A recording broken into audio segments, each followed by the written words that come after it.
বাংলাকে বাংলাদেশের ভাষা বলায় চটলেন মমতা। বাংলাদেশের উপর নিবিড়ভাবে নজর রাখছে ভারত, বলছেন জয়শঙ্কর। হাসিনা কামালের একই আইনজীবী, বিচারের স্বচ্ছতা নিয়ে প্রশ্ন বার্গম্যানের। এবং সর্বশেষ জানাবো, শিবির বিভিন্ন প্ল্যাটফর্ম থেকে অভ্যুত্থানকে চালিয়ে নিয়ে গেছে, বলছেন মাহফুজ আলম। শুনছিলেন সংবাদ শিরোনাম, এবারে বিস্তারিত। বাংলাকে বাংলাদেশের ভাষা বলায় চটলেন মমতা। বাংলাকে বাংলাদেশের ভাষা বলে উল্লেখ করায় দিল্লির পুলিশের উপর তীব্র ক্ষোভ প্রকাশ করেছেন ভারতের পশ্চিমবঙ্গের মুখ্যমন্ত্রী মমতা বন্দ্যোপাধ্যায়।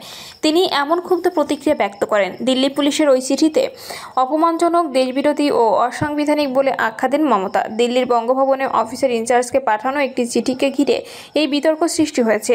ওই চিঠি ফরেনার্স অ্যাক্ট এর আওতায় করা একটি মামলায় তদন্তের প্রসঙ্গে লেখা হয়েছে বলে দাবি করা হচ্ছে। মমতা বলেন, দেখুন কিভাবে কেন্দ্রীয় স্বরাষ্ট্র মন্ত্রণালয়ের প্রত্যক্ষ নিয়ন্ত্রণে থাকা দিল্লি পুলিশ বাংলা ভাষাকে বাংলাদেশি ভাষা হিসেবে বর্ণনা করেছে। এটি বাঙালিদের চরম অপমান। তিনি আরও বলেন, বাংলা শুধু আমার মাতৃভাষা নয়, এটি রবীন্দ্রনাথ ঠাকুর ও স্বামী বিবেকানন্দর ভাষা। ভারতীয় জাতীয় সঙ্গীত জনগণমন আর জাতীয় গান বন্দে মাতরম দুটির বাংলা ভাষায় লেখা। কোটি কোটি ভারতীয় এই ভাষায় কথা বলেন ও লেখেন। ভারতীয় সংবিধান যে ভাষাকে স্বীকৃতি দিয়েছে তাকে এখন বাংলাদেশি ভাষা বলা হচ্ছে। মমতা বলেন, এই ভাষা ব্যবহার করে দেশের সব বাংলা ভাষাভাষীদের অপমান করা হয়েছে। আমরা এর তীব্র প্রতিবাদ জানাই। তৃণমূল কংগ্রেস দলের পক্ষ থেকে সোশ্যাল মিডিয়া প্ল্যাটফর্ম এক্সে দেওয়া এক পোস্টে অভিযোগ করা হয়, দিল্লির একটি মামলায় 8 জন সন্দেহভাজন বাংলাদেশি নাগরিককে গ্রেপ্তারের পর পুলিশ বঙ্গভবনে চিঠি পাঠিয়ে বাংলাদেশের জাতীয় ভাষার জন্য অনুবাদক চেয়েছে। এই ঘটনাকে কেন্দ্র করে সামাজিক মাধ্যমে ব্যাপক প্রতিক্রিয়া ছড়িয়ে পড়ে। বাংলাদেশের উপর নিবিড়ভাবে নজর রাখছে ভারত, বলছেন জয়শঙ্কর। ভারতের রাষ্ট্রীয় স্বার্থ ও নিরাপত্তার জন্যই নয়াদিল্লি বাংলাদেশের যে কোনো ব্যাপারে বিশেষভাবে মনোযোগী। বাংলাদেশের উপর ভারত নিবিড়ভাবে নজর রাখছে বলে জানিয়েছেন ভারতের পররাষ্ট্রমন্ত্রী এস জয়শঙ্কর। ভারতের পার্লামেন্ট লোকসভায় বর্ষাকালীন অধিবেশন চলছে। অধিবেশনে তাকে বিজেপির এক এমপি বলেন, সম্প্রতি ঢাকা বিশ্ববিদ্যালয়ের সালতানাত ই বাংলা নামের একটি ইসলামপন্থী গোষ্ঠী তথাকথিত গ্রেটার বাংলাদেশ নামে একটি মানচিত্র প্রকাশ করে। ভারতের একাধিক রাজ্য সেই মানচিত্রে বাংলাদেশি ভূখণ্ড হিসেবে প্রদর্শন করা হয়। বিভিন্ন সূত্রে জানা গেছে যে সালতানাত ই বাংলা নামের এই গোষ্ঠীটি তুরস্ক ভিত্তিক এনজিও তার্কিশ উইথ ফেডারেশনের সহায়তা ও মদতপুষ্ট। আমরা এ ব্যাপারে কেন্দ্রীয় পররাষ্ট্রমন্ত্রীর দৃষ্টি আকর্ষণ করছি। জবাবে জয়শঙ্কর বলেন, আমরা এই ইস্যুতে বাংলাদেশ সরকারের সঙ্গে যোগাযোগ করেছি। সরকারি ফ্যাক্ট চেকার প্ল্যাটফর্ম বাংলা ফ্যাক্টের বরাত দিয়ে বাংলাদেশের সরকার আমাদের জানিয়েছে যে 2025 সালে 14 এপ্রিল পহেলা বৈশাখ উপলক্ষে ঢাকা বিশ্ববিদ্যালয় ক্যাম্পাসে একটি ইতিহাস সম্পর্কিত প্রদর্শনীর আয়োজন করা হয়েছিল। সেখানে মধ্যযুগের বাংলায় একটি মানচিত্র প্রদর্শন করা হয়েছিল। ওই প্রদর্শনীতে যারা আয়োজক ছিলেন তারা বাংলাদেশের সরকারকে বলেছেন যে কোনো বিদেশি সংস্থা বা গোষ্ঠীর সঙ্গে তাদের সম্পর্ক নেই। বাংলাদেশ সরকারের পক্ষ থেকে আরও বলা হয়েছে, সালতানাত ই বাংলা নামের কোনো সংগঠন বা গোষ্ঠীর অস্তিত্ব বাংলাদেশে নেই। জয়শঙ্কর বলেন, আমরা জাতীয় স্বার্থ সংক্রান্ত বিষয়গুলোতে বাংলাদেশের প্রতি বিশেষভাবে মনোযোগী। ভারতের অভ্যন্তরীণ নিরাপত্তা সংক্রান্ত বিভিন্ন ইস্যুতে বাংলাদেশের উপর আমরা নিবিড় নজর রাখছি এবং অভ্যন্তরীণ নিরাপত্তাকে সর্বোচ্চ গুরুত্ব দিয়ে আমরা এগোচ্ছি।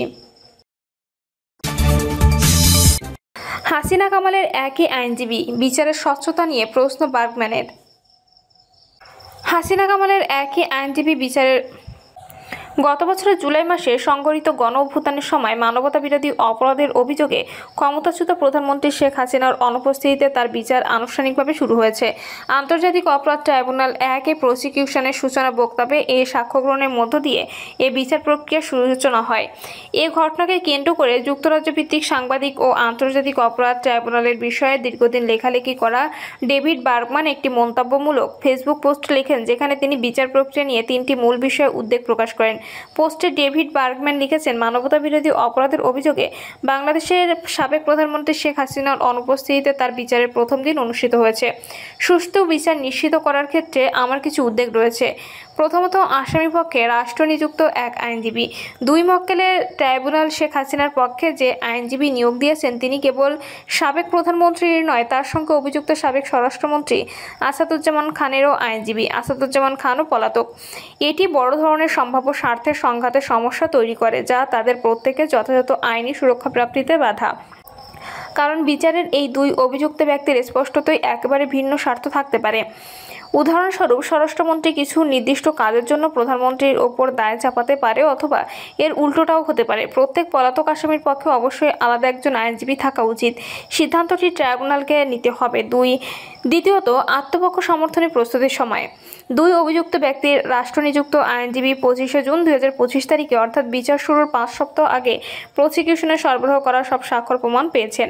আমি মনে করি কোনো আইনজীবীর পক্ষে উভয় মক্কেলের জন্য যথাযথ আত্মপক্ষ সমর্থনের কৌশল তৈরির জন্য প্রয়োজনীয় গবেষণা ও অন্যান্য কাজ সম্পন্ন করা অসম্ভব, বিশেষ করে যখন আইনজীবী তার মক্কেলের সঙ্গে যোগাযোগ করতে পারছেন না। আরও আশ্চর্যজনক বিষয় হলো, শেখ হাসিনা ও আসাদুজ্জামান খান কামালের রাষ্ট্রনিযুক্ত আইনজীবী তার আত্মপক্ষ সমর্থনের প্রস্তুতির জন্য ট্রাইব্যুনালের কাছে আরও সময় চেয়ে আবেদনও করেনি। যখন আমি আইনজীবীকে জিজ্ঞাসা করেছিলাম কেন তিনি আজ শুনানি মুলতবির আবেদন করেননি, তখন তিনি বলেন যখন প্রয়োজন হবে তখনই তিনি মুলতবির আবেদন করবেন এবং তিনি আজ প্রথম সাক্ষীকে জেরা করার জন্য প্রস্তুত ছিলেন। আমি মনে করি আমরা নিশ্চিতভাবে বলতে পারি, হাসিনা যদি নিজস্ব আইনজীবী উপস্থিত থাকতেন তাহলে তারা অবশ্যই শুনানির মুলতবির আবেদন করতেন। আর বাস্তবতা হলো, বর্তমান রাষ্ট্রনিযুক্ত আইনজীবী এই আবেদন করেননি, যা বিশেষভাবে উল্লেখ করার মতো নয়। তৃতীয়ত, সাক্ষ্যের বিপরীত নিয়ে জেরা বন্ধ করলেও প্রসিকিউশন অথবা ট্রাইব্যুনাল কাদের মোল্লা যুদ্ধাপরাধ মামলায়, অর্থাৎ যেখানে তার মৃত্যুদণ্ড কার্যকর করার রায় হয়েছিল এবং যেটি শেখ হাসিনা সরকারের আমলে সিদ্ধান্ত হয়েছিল, 2013 সালে আপিল বিভাগের একটি রায় ব্যবহার করে প্রসিকিউটররা আসামিপক্ষের রাষ্ট্রনিযুক্ত আইনজীবীকে প্রথম সাক্ষীকে জেরা করে থেকে বিরত রাখেন। এই জেরা ছিল পূর্বে তদন্তকারী কর্মকর্তার কাছে যা বলেছিলেন এবং আজ আদালতে যা বলেছেন 2 বক্তব্যের মধ্যে বৈপরীত্য নিয়ে। এ ধরনের জেরা বাংলাদেশের সাধারণ ফৌজদারি আদালতগুলোর একটি প্রচলিত প্রথা, যে পরিহাসের ঘটনা, এমনকি এর চেয়েও শক্তিশালী কোনো শব্দ নিয়ে বর্ণনা করা যেতে পারে। প্রসিকিউশনের আইনজীবী যা করেছেন সেটি খুবই চোখে পড়ার মতো। 1 দশক আগে 1971 সালে যুদ্ধ নিয়ে অনুষ্ঠিত আগের বিচারগুলোতে, যেখানে মূলত জামায়াত ইসলামী নেতাদের বিচার হয়েছিল, তৎকালীন প্রসিকিউটররা আসামি পক্ষের আইনজীবীদের 2টি সাক্ষ্যের মধ্যে থাকা বিপরীত্য লক্ষ্য করে তুলে ধরা থেকে বিরত রাখতে চেয়েছিলেন। ওই সময় জামায়াতের আইনজীবী, যাদের মধ্যে তাজুল ইসলাম ও অন্য যারা বর্তমানে প্রসিকিউটর দলের অংশ, তারা তখন প্রসিকিউশনের বিরুদ্ধে জোরালো যুক্তি দিয়েছিলেন। তারা বলেছিলেন এটি খুবই অন্যায়, কারণ এটি তাদের সাক্ষীর বিশ্বাসযোগ্যতা নিয়ে প্রশ্ন তোলার সুযোগ থেকে বঞ্চিত করেছে।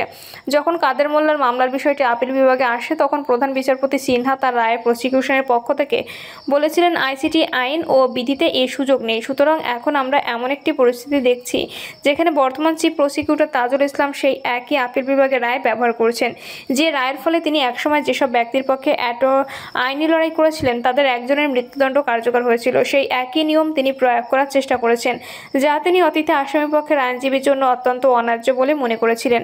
আর ট্রাইব্যুনাল বিচারকেরা তা মেনে নিয়েছেন। আমি যখন তাজুল ইসলামকে এই বিষয়ে জিজ্ঞাসা করলাম, তখন তিনি বললেন আইন পরিবর্তন না হওয়া পর্যন্ত এটি আপিল বিভাগের নির্দেশনা।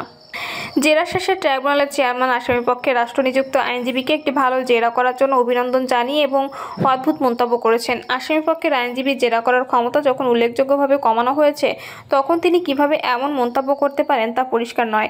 যদি ট্রাইব্যুনাল আপিল বিভাগে সেসব রায় অনুসরণ করতে পারেন যা এখন সাধারণত অত্যন্ত বিতর্কিত ও অন্যায্য বলে বিবেচিত, তাহলে সরকারের উচিত আইন পরিবর্তন করা, যাতে আসামিপক্ষের আইনজীবী তদন্তকারী কর্মকর্তার কাছে সাক্ষীরা যা বলেছিলেন ও আদালতে তারা যা বলেছেন দুটোর মধ্যে বৈপরীত্যের ভিত্তিতে তাদের জেরা করার সুযোগ পান। প্রিয় দর্শক, এই ছিল এখনকার সর্বশেষ সংবাদ। আপডেট সব সংবাদ পেতে চ্যানেলটি সাবস্ক্রাইব করে বেল আইকনটি ক্লিক করে রাখুন।